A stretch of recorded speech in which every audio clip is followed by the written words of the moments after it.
हाय दोस्तों, वीडियो को स्टार्ट करने से पहले आप सबसे गुजारिश है कि चैनल को सब्सक्राइब करें और वीडियो को लास्ट तक देखें। 10 अहम इम्पॉर्टेंट बातें जो आप अपने बुढ़ापे में याद करके पछताएंगे। ये सोचकर परेशान होते रहे कि दूसरे क्या सोचेंगे।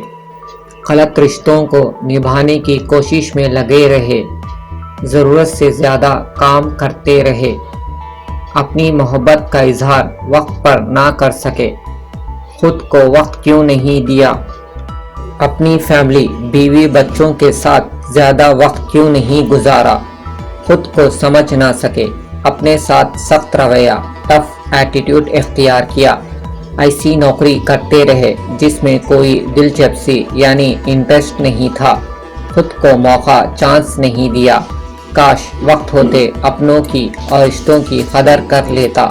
ये ज़िंदगी अपनी गलतियों से सीखने के लिए बहुत छोटी है।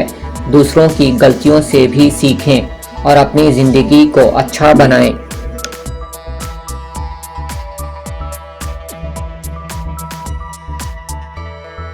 है दोस्तों, अगर वीडियो पसंद आया तो लाइक करना और अपनों के साथ शेयर करना और सब्सक्राइब करना। Thank you.